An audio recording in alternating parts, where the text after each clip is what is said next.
Hello ಸ್ನೇಹಿತರೆ, ನಾನು ನಿಮ್ಮ ಪ್ರೀತಿಯ ವಿಜಯನಾರಾಯಣ. ಇಂದಿನ ಕಾರ್ಯಕ್ರಮಕ್ಕೆ ನಿಮಗೆಲ್ಲರಿಗೂ ಆತ್ಮೀಯವಾದ ಸ್ವಾಗತ. ವಿಡಿಯೋನ ಸಂಪೂರ್ಣವಾಗಿ ನೋಡಿ, ಲೈಕ್ ಮಾಡಿ, ಶೇರ್ ಮಾಡಿ, ಪಕ್ಕದಲ್ಲಿರ್ತಕ್ಕಂಥ ಬೆಲ್ ಬಟನ್ನ ಪ್ರೆಸ್ ಮಾಡಿ. ನಾನು ಹಾಕೋ ವಿಡಿಯೋ ನೋಟಿಫಿಕೇಷನ್ ಮೊದಲೇ ನಿಮಗೆ ತಲುಪುತ್ತೆ. ಇದರಿಂದ ನಿಮ್ಮ ಸಪೋರ್ಟ್ ಕೂಡ ನನಗೆ ಸಿಗುತ್ತೆ. ಇವತ್ತು ಒಂದು ಆರೋಗ್ಯಕರವಾದ ತಿಂಡಿಯನ್ನು ಮಾಡಿದ್ದೀನಿ. ಬಹಳ ದಿನಗಳಾಗಿತ್ತು ನಾನು ಮಾಡಿ. ಇವತ್ತು ಮಾಡಿದೆ, ಬಹಳ ಮೃದುವಾಗಿ ಬಂತು. ನಾನು ಯಾವ ರೀತಿ ಮಾಡಿದ್ದೀನಿ ಅನ್ನೋ ವಿಧಾನವನ್ನು ನಿಮಗೆ ಶೇರ್ ಮಾಡ್ತಾ ಇದ್ದೀನಿ. ಬನ್ನಿ, ವಿಡಿಯೋ ಕಂಟಿನ್ಯೂ ಆಗುತ್ತೆ. ಸ್ನೇಹಿತರೆ, ಇಲ್ಲಿ ನೋಡಿ, ನಾನು 4 ಗ್ಲಾಸಷ್ಟು ರಾಗಿ ಹಿಟ್ಟು ತೊಗೊಂಡಿದ್ದೀನಿ. ಜರಡಿ ಹಿಡಿದು ತೊಗೊಂಡಿದ್ದೀನಿ. ಹಾಗೆ ಸ್ವಲ್ಪ ಈರುಳ್ಳಿ ಹೆಚ್ಚಿಕೊಂಡಿದ್ದೀನಿ. ಕೊತ್ತಂಬರಿ ಸೊಪ್ಪು ಮತ್ತು ಕ್ಯಾರೆಟ್ ಹೆಚ್ಚಿಗೆ ತುರಿದಿಟ್ಕೊಂಡಿದ್ದೀನಿ. ಇಲ್ಲಿ ಸ್ವಲ್ಪ ಬೀಟ್ರೂಟ್ ಹಾಕ್ಕೊಂಡಿದ್ದೀನಿ. ಕರಿಬೇವಿನ ಸೊಪ್ಪು ತೊಗೊಂಡಿಲ್ಲ, ನೀವು ತೊಗೊಳ್ಳಿಬೇಕಾದ್ರೆ.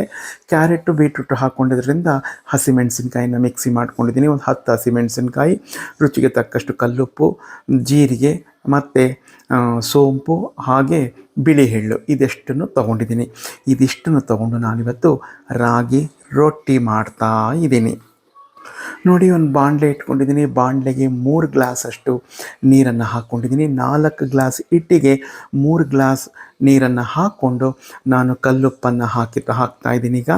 ಈಗ ಇದು ಒಂದು ಕುದಿ ಬರಲಿ, ನಂತರ ಎಲ್ಲ ಪದಾರ್ಥಗಳನ್ನು ಹಾಕಿ ಮಿಕ್ಸ್ ಮಾಡೋಣ. ಸ್ನೇಹಿತರೆ ನೋಡಿ, ಈಗ ಉಪ್ಪೆಲ್ಲ ಕರಗ್ತಾ ಬರ್ತಾ ಇದೆ. ಈಗ ಮೊದಲಿಗೆ ಜೀರಿಗೆಯನ್ನು ಹಾಕ್ತೀನಿ, ನಂತರ ಸೋಂಪನ್ನು ಹಾಕ್ತೀನಿ. ಹಾಗೆ ನಾನು ತುರಿದಿಟ್ಕೊಂಡಿರ್ತಕ್ಕಂಥ ಎಲ್ಲ ತರಕಾರಿಗಳನ್ನ ಹಾಕ್ತಾ ಬರ್ತೀನಿ. ಈಗ ನೋಡಿ, ಸೋಂಪು ಜೀರಿಗೆ ಆಯಿತು, ಬಿಳಿ ಎಳ್ಳು ಆಯಿತು, ನಂತರ ನಾನು ಮಿಕ್ಸಿ ಮಾಡ್ಕೊಂಡಿರ್ತಕ್ಕಂಥ ಹಸಿಮೆಣಸಿನ್ಕಾಯಿ.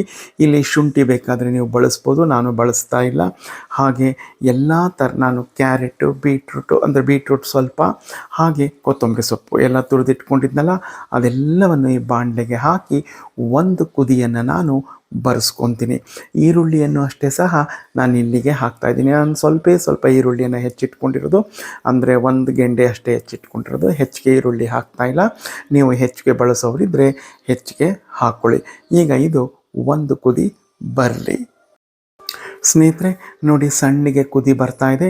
ಈಗ ನಾನು ಜರಡಿ ಇಟ್ಕೊಂಡಿರ್ತಕ್ಕಂಥ 4 ಗ್ಲಾಸ್ ರಾಗಿ ಹಿಟ್ಟನ್ನು ಇದಕ್ಕೆ ಹಾಕ್ಕೊಂಡು ಹಿಟ್ಟಿನ ಕೋಲು, ನಾವು ಹಿಟ್ಟು ಮಾಡ್ತೀವಲ್ಲ ಆ ಕೋಲಿನಿಂದ ನಿಧಾನಕ್ಕೆ ಅದನ್ನು ಮಿಕ್ಸ್ ಮಾಡ್ಕೊತಾ ಬರ್ತೀನಿ. ಎಲ್ಲೂ ಗಂಟು ಬರಲ್ಲ, ಹೆದರ್ಕೋಬೇಡಿ. ಹಾಗೆ ನಿಧಾನಕ್ಕೆ ನಾವು ಸುರ್ಕೊಂಡು ಅದನ್ನು ಮಿಕ್ಸ್ ಮಾಡ್ಕೋಬೇಕು. ಈಗ ನಾನು ಸ್ಟವನ್ನು ಆಫ್ ಮಾಡಿ ಇದನ್ನು ಕೆಳಗಿಳಿಸ್ಕೊತೀನಿ. ಸ್ನೇಹಿತರೆ ನೋಡಿ, ಸ್ಟವ್ನಿಂದ ಕೆಳಗಿಳಿಸ್ಕೊಂಡಿದ್ದೀನಿ, ಬಿಸಿ ಇದೆ. ಹೀಗೆ ನಿಧಾನಕ್ಕೆ ಎಲ್ಲವನ್ನು ಮಿಕ್ಸ್ ಮಾಡ್ಕೋತೀನಿ. ಹಾಗೆ ಒಂದು ಪಾತ್ರೆಯಲ್ಲಿ ತಣ್ಣೀರನ್ನ ಇಟ್ಕೊಂಡು ಅದನ್ನು ನನ್ನ ಕೈಯನ್ನು ಆ ತಣ್ಣೀರಿಗೆ ಹಚ್ಕೊಂಡು ಸಂಪೂರ್ಣ ಇದನ್ನು ಕೈಯಲ್ಲೂ ಸಹ ಮಿಕ್ಸ್ ಮಾಡ್ತಾ ಬರ್ತೀನಿ. ಮೊದಲಿಗೆ ತುಂಬ ಬಿಸಿ ಇರೋದ್ರಿಂದ ಈಗ ನಾನು ಆ ಹಿಟ್ಟಿನ ಕೋಲಲ್ಲಿ ಹದ ಮಾಡ್ಕೊತಾ ಇದ್ದೀನಿ. ನಂತರ ನಾನು ಹೇಳಿದ್ನಲ್ಲ, ತಣ್ಣೀರನ್ನು ತಗೊಂಡು ನನ್ನ ಅಂಗೈಯಲ್ಲಿ ಅದನ್ನು ಮಿಕ್ಸ್ ಮಾಡ್ತಾ ಬರ್ತೀನಿ. ನೋಡಿ, ಈಗ ಸ್ವಲ್ಪ ತಣ್ಣಗಾಗಿದೆ. ನೀರು ತೊಗೊಂಡಿದ್ದೀನಿ. ನೀರೊಳಗೆ ಹಂಗೆ ಕೈ ಹಚ್ಕೊಂಡು ಹೀಗೆ ನಾನು ಮಿಕ್ಸ್ ಮಾಡ್ಕೊತಾ ಬರ್ತೀನಿ. ಆ ನೀರನ್ನು ಹಾಗೆ ಗಟ್ಟಿಯಾದರೆ ಸ್ವಲ್ಪ ಚಿಮ್ಕಿಸ್ಕೊಂಡು ಕಾಲಿಸ್ಕೊತೀನಿ. ಸ್ವಲ್ಪನೇ ಚಿಮ್ಕಿಸ್ಕೊಳ್ಳಿ, ತೆಳ್ಳೆ ಮಾಡ್ಕೋಬೇಡಿ. ಸ್ನೇಹಿತರೆ ನೋಡಿ, ಈ ಹದದಲ್ಲಿ ನಾನು ಕಲಸಿಟ್ಕೊಂಡಿದ್ದೀನಿ. ಉಂಡೆ ತೋರಿಸ್ತಾ ಇದ್ದೀನಿ. ಹಾಗೆ ಅದು ಆರಬಾರ್ದು, ಅಂದರೆ ಒಣಗಬಾರ್ದು. ಆದ್ದರಿಂದ ಒದ್ದೆ ಬಟ್ಟೆಯನ್ನು ಸಹ ನಾನು ಮುಚ್ಚಿಟ್ಕೊಂಡಿದ್ದೀನಿ. ಈಗ ನಾನು ಮೊದಲಿಗೆ ರೊಟ್ಟಿಯನ್ನು ತಟ್ಟೋ ವಿಧಾನ, ಅದು ನಾನು ಯಾವ ರೀತಿ ಮಾಡ್ತೀನಿ ಅನ್ನೋದನ್ನು ನಾನು ತೋರಿಸ್ತಾ ಇದ್ದೀನಿ. ಒಬ್ಬೊಬ್ಬರು ಒಂದೊಂದು ವಿಧಾನದಲ್ಲಿ ಈ ರೊಟ್ಟಿಯನ್ನು ಮಾಡ್ತಾರೆ. ಸ್ನೇಹಿತರೆ, ನನ್ನ ಚಪಾತಿ ತವಾವನ್ನು ಇಟ್ಕೊಂಡಿದ್ದೀನಿ. ಇದು ತುಂಬ ಹಳೆಯದು. ಇದಕ್ಕೆ ನಾನೀಗ ಎಣ್ಣೆಯನ್ನು ಸವರ್ಕೊಂಡು ಪಕ್ಕದಲ್ಲಿ ಒಂದು ಪಾತ್ರೆಯಲ್ಲಿ ನೀರನ್ನು ಇಟ್ಕೊಂಡು ರೊಟ್ಟಿ ಹಿಟ್ಟನ್ನು ತಗೊಂಡು ಇಲ್ಲಿ ಮೊದಲಿಗೆ ನಾನು ತಟ್ಟಿ ನಿಮಗೆ ತೋರಿಸ್ತೀನಿ. ನಾನು ಈ ತವ ಮೇಲೆ ತಟ್ಕೋತಾ ಇದ್ದೀನಿ. ಆ ರೀತಿ ಮಾಡೋದ್ರಿಂದ ತುಂಬ ಸಿಲುವಾಗಿ ಹಾಗೆ ಮೃದುವಾಗಿಯೂ ಸಹ ಬರುತ್ತೆ. ನಾವು ಯಾವ ಹದದಲ್ಲಿ ಬೇಯಿಸ್ಕೋತೀವೋ ಅದ್ರ ಮೇಲೆ ರೊಟ್ಟಿ ಬರುತ್ತೆ. ಸ್ನೇಹಿತರೆ ನೋಡಿ, ಈಗ ಒಂದು ಉಂಡೆಯನ್ನು ತಗೋತಾ ಇದ್ದೀನಿ. ಈ ಉಂಡೆಯನ್ನು ಈಗ ಇದರ ಮೇಲೆ ತಟ್ತಾ ಪಕ್ಕದಲ್ಲಿ ನೀರಿಟ್ಕೊಂಡಿರಬೇಕು. ಅದನ್ನು ಸಹ ಈಗ ಹಚ್ಕೊಂಡು ನಾವು ರೊಟ್ಟಿಯನ್ನು ತಟ್ತಾ ಬರಬೇಕು. ಇಲ್ಲಿ ರೌಂಡಿಗೆ ಬರಬೇಕು ಅಂತ ಏನು ನೀವು ಅಭಿಲಾಷೆ ಇಟ್ಕೊಬೇಡಿ. ನಿಮಗೆ ಹೇಗೆ ಬರುತ್ತೋ ಹಾಗೆ ಮುಜುಗರ ಇಲ್ಲದೆ ತಟ್ಕೊಳ್ಳಿ. ಅಯ್ಯೋ ನಮಗೆ ರೌಂಡಿಗೆ ಬರಲಿಲ್ಲ ಅಪ್ಪ, ಅಯ್ಯೋ ಈ ಥರ ಸೊಟ್ಟ ಆಗೋಯ್ತು, ಈ ಥರ ಆಗೋಯ್ತು ಅಂತ ನೀವು ತಲೆ ಕೆಡಿಸ್ಕೋಬೇಡಿ. ಮಾಡ್ತಾ ಮಾಡ್ತಾ ಎಲ್ಲವೂ ಅಭ್ಯಾಸ ಆಗ್ತಾ ಬರುತ್ತೆ. ಹಾಡ್ತಾ ಹಾಡ್ತಾ ರಾಗ, ನರಳ್ತಾ ನರಳ್ತಾ ರೋಗ ಅಂತಾರೆ ನೋಡಿ, ಹಾಗೆ ಎಲ್ಲವೂ ಒಂದೇ ದಿನ ಬಂದ್ಬಿಡಲ್ಲ. ನನಗೂ ಅಷ್ಟೇ, ಎಲ್ಲವೂ ಒಂದೇ ದಿನ ಬರಲಿಲ್ಲ. ನಿಧಾನಕ್ಕೆ ಎಲ್ಲವೂ ಬರೋದು.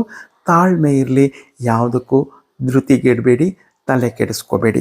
ನಿಮಗೆ ಎಷ್ಟು ಸಿಲುವು ಬೇಕೋ ಅಷ್ಟು ಸಿಲುವಾಗಿ ತಟ್ಕೊಂಡು ಇದನ್ನು ನಾನು ಸ್ಟವ್ ಮೇಲೆ ಈಗ ಬೇಯೋಕೆ ಇಡ್ತೀನಿ. ನೋಡಿ ಸ್ನೇಹಿತರೆ, ಸ್ಟವ್ ಮೇಲೆ ಇಟ್ಟಿದ್ದೀನಿ, ಮೀಡಿಯಮ್ ಫ್ಲೇಮಲ್ಲಿ ಇಟ್ಕೊಂಡಿದ್ದೀನಿ.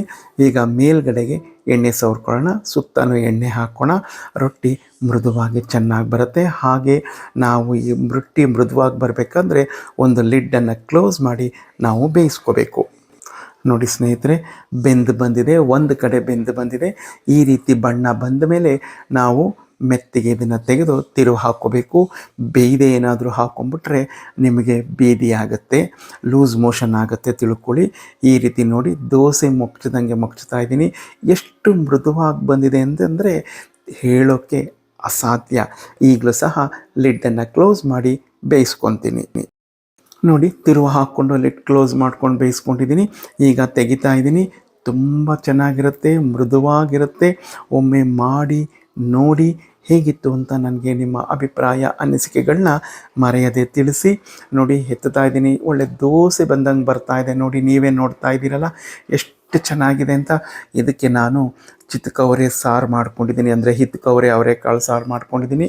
ತುಂಬ ಚೆನ್ನಾಗಿರುತ್ತೆ. ನೋಡಿ ಎಷ್ಟು ಮೃದುವಾಗಿದೆ ಅಂತ. ನೀವು ಮಾಡ್ತೀರಲ್ವ? ಮಾಡಿ ಕಮೆಂಟ್ನಲ್ಲಿ ನನಗೆ ಮರೆಯದೆ ತಿಳಿಸಿ. ಸ್ನೇಹಿತರೆ ನೋಡಿ ಎಷ್ಟು ಮೃದುವಾಗಿದೆ ಅಂತ. ಮುರಿದೇ ಹೋಗ್ತಾ ಇದೆ ರೀ, ಅಷ್ಟು ಮೃದುವಾಗಿದೆ ರೊಟ್ಟಿ. ನಾವು ಮಾಡೋ ವಿಧಾನವನ್ನು ನಾನು ನಿಮಗೆ ಶೇರ್ ಮಾಡಿದ್ದೀನಿ.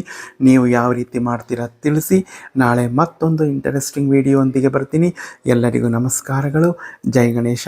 Take care. Bye bye. See you.